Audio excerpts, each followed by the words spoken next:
دوستو ذرا سوچئے، 1400 سال پہلے عرب کی ریگستانی دھول میں بیٹھے اللہ کے رسول صلی اللہ علیہ وسلم نے ایک ایسی قوم کی تعریف فرمائی جسے اس وقت کوئی نہیں جانتا تھا، اور آج 2026 میں وہی قوم دنیا کی سب سے بڑی طاقت کو گھٹنے ٹیکنے پر مجبور کر رہی ہے۔ جی ہاں، ایران۔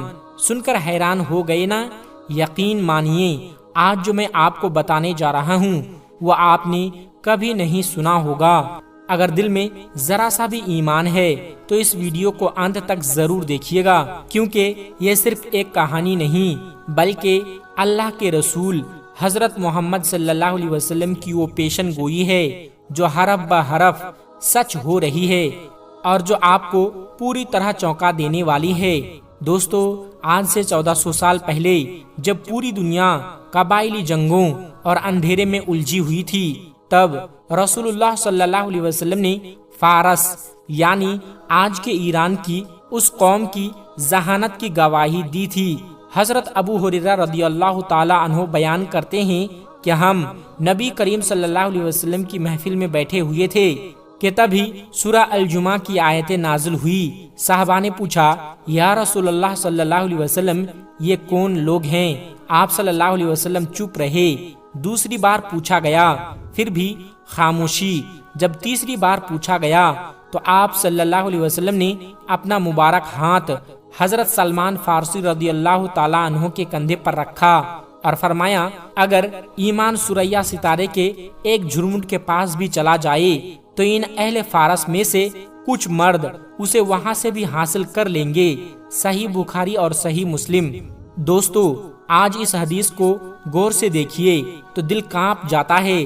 ایران پر دشکوں سے سخت پابندیاں لگی ہوئی ہے، پھر بھی وہاں کے لوگوں کا اوسط آئی کیو دنیا کے چوتھے نمبر پر ہے۔ امریکہ تو آس پاس بھی نہیں آتا۔ وہاں مہیلاؤں کا ایجوکیشن ریٹ 99% ہے۔ پوری دنیا میں سب سے زیادہ پروفیسر، انجینئر، ڈاکٹر اور سائنٹسٹ اسی ملک سے نکلتے ہیں۔ اور سب سے حیران کرنے والی بات، ایران کے پاس اپنا خود کا گوگل ہے، اپنا یوٹیوب ہے، اپنا فیس بک ہے، اپنا فوڈ ڈیلیوری ایپ ہے اور اپنا سوتنتر انٹرنیٹ سسٹم ہے۔ ہم بھارت میں آج بھی اتنا بڑا اور ایڈوانس پلیٹ فارم نہیں بنا پائے، لیکن ایران نے ساری دنیا کو دکھا دیا ہے کہ اللہ نے اس قوم کو علم اور نالج کا کیسا انمول خزانہ عطا فرمایا ہے۔ یہ کوئی معمولی دیش نہیں، یہ نالج کا سینٹر ہے، ذہانت کا گڑھ ہے۔ دوستو، یہی وہ فارسی خطہ ہے جہاں سے اسلام کے عظیم محدثین جیسے امام بخاری، امام مسلم، امام ابو حنیفہ رحمۃ اللہ علیہ نکلے ہیں۔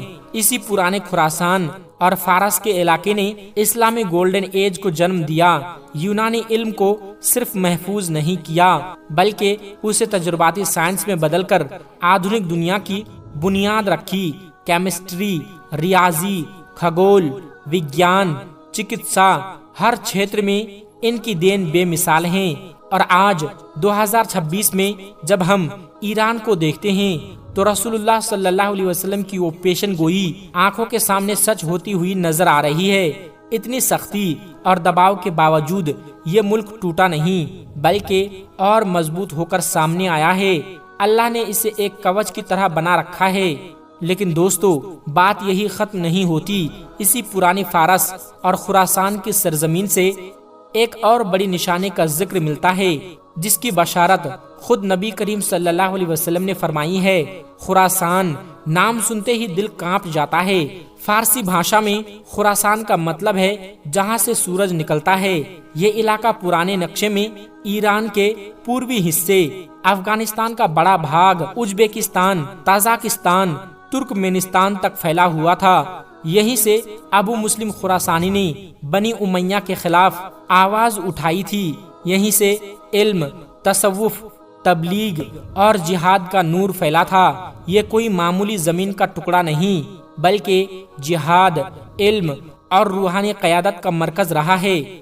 رسول اللہ صلی اللہ علیہ وسلم نے ارشاد فرمایا، جب تم سیاہ جھنڈوں کو خراسان سے نکلتے دیکھو تو اس کی طرف بڑھو، کیونکہ ان میں اللہ کا خلیفہ امام مہدی ہوں گے۔ یہ کوئی عام جھنڈا نہیں ہوں گے، یہ وہ لشکر ہوگا جو ظلم کے خلاف اٹھے گا، انصاف کی تعمیر کرے گا اور حضرت امام مہدی علیہ السلام کے لیے راہ ہموار کرے گا۔ کچھ علماء فرماتے ہیں کہ یہ سیاہ جھنڈے خراسان سے نکل کر بیت اللہ کی طرف بڑھیں گے، جہاں لوگ امام مہدی علیہ السلام سے بیعت کریں گے۔ یہ لشکر حق کی نشانی ہوگا، ان کے دل پاک ہوں گے، نیت صاف ہوں گے اور مقصد صرف اللہ کی رضا اور دین کی عزت ہوگا۔ دوستو، امام مہدی علیہ السلام کا نام بھی رسول اللہ صلی اللہ علیہ وسلم کے نام پر ہوگا، محمد بن عبداللہ۔ وہ مکہ مکرمہ میں کعبہ کے پاس ظہور فرمائیں گے۔ اللہ ایک رات میں انہیں اس مقام پر فائز کر دے گا۔ مسند احمد، وہ کوئی سیاسی لیڈر نہیں ہوگا بلکہ اللہ کے چنے ہوئے ولی ہوں گے۔ خراسان کا لشکر مکہ پہنچے گا، لوگ انہیں مجبور کریں گے کہ وہ خلیفہ بنے اور پھر کعبہ کے سامنے بیعت ہوگی۔ 7 افراد پہلے بیعت کریں گے، پھر سینکڑوں اور ہزاروں، اور وہیں سے اسلامی انقلاب کی نیو پڑے گی۔ یہ لشکر جنگجو اور متقی دونوں ہوگا۔ ان کا مقصد صرف ایک، حضرت امام مہدی علیہ السلام کے لیے زمین تیار کرنا۔ یہ سیاست نہیں کریں گے، نہ کسی حکومت پر قبضہ کریں گے، سیدھے کعبہ شریف کی طرف بڑھیں گے۔ ان کے جھنڈے سیاہ ہوں گے، ان کے امیر درویش طبیعت والے متقی ہوں گے۔ جب یہ لشکر مکہ پہنچے گا تو دنیا کا نقشہ بدل جائے گا۔ ظلم و ستم سے بھری دنیا عدل اور انصاف سے بھر جائے گی، مال برابر بانٹے گا، ہر غمگین کو راحت ملے گی، مظلوموں کی آہیں سنی جائے گی، بیت المقدس آزاد ہوگا، اور پھر حضرت عیسیٰ علیہ السلام اتریں گے اور دجال کا خاتمہ ہوگا۔ دوستو، اب سب سے بڑا سوال یہ ہے، کیا ہم اس لشکر کا حصہ بننے کے لائق ہیں؟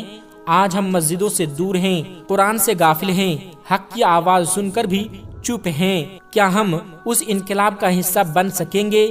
خراسان کا لشکر صرف ایک فوج نہیں بلکہ ایک انقلاب ہے جو دلوں میں توبہ کی آگ لگائے گا۔ اصلی خراسانی وہ نہیں جو وہاں پیدا ہوا، بلکہ وہ ہیں جن کے دلوں میں توبہ، تسلیم، عمل، جہاد نفس کا جذبہ ہو۔ تو دوستو، آج سے ہی تیاری شروع کر دیں، اپنے ایمان کو مضبوط کریں، کردار کو بہتر بنائیں، سچ بولیں، امانت میں خیانت نہ کریں، لوگوں کے ساتھ اچھا سلوک کریں، نفرت، گھمنڈ اور لالچ کو دل سے نکال دیں، ایک دوسرے سے محبت سے پیش آئیں، امت کی فکر کریں، راتوں کو اٹھ کر رو رو کر دعا مانگے، اپنے گناہوں پر شرمندہ ہو، اللہ سے توبہ کرے، کیونکہ جب وقت آئے گا تو وہی لوگ حق کے جھنڈے لے کر کھڑے ہوں گے جنہوں نے آج سے پہلے دلوں کو تیار کیا ہے۔ اللہ نے جب بھی کسی قوم کو اٹھایا، پہلے ان کے دلوں کو بدلا، ایمان مضبوط کیا اور پھر کامیابی دی۔ خراسان کا لشکر بھی کچھ ایسا ہی ہوگا، سچے ایمان والوں کا جماوڑا۔ دوستو، یاد رکھیں، ہر دور میں کچھ لوگ ان نشانیوں کو غلط طریقے سے سمجھتے ہیں اور لوگوں کو گمراہ کرتے ہیں، اس لیے ہمیں ہوشیار رہنا ہوگا، صحیح علم حاصل کریں، سمجھداری سے کام لیں، صبر رکھیں اور سچے ایمان پر قائم رہیں تاکہ ہم کسی کے بہکاوے میں نہ آئیں اور سیدھا راستہ پکڑیں۔ اللہ ہم سب کو ان خوش قسمت لوگوں میں شامل کریں جو خراسان کے لشکر میں حق کے لیے کھڑے ہوں گے، دنیا میں انصاف کا نظام قائم کرنے کا ذریعہ بنیں گے اور آخرت میں بھی کامیاب ہوں گے۔ آمین یا رب العالمین۔ دوستو، آج کی ویڈیو میں بس اتنا ہی، ملتے ہیں پھر ایک نئی ویڈیو کے ساتھ، تب تک آپ اپنا اور اپنوں کا بہت ہی زیادہ خیال رکھیے گا۔ السلام علیکم ورحمۃ اللہ وبرکاتہ۔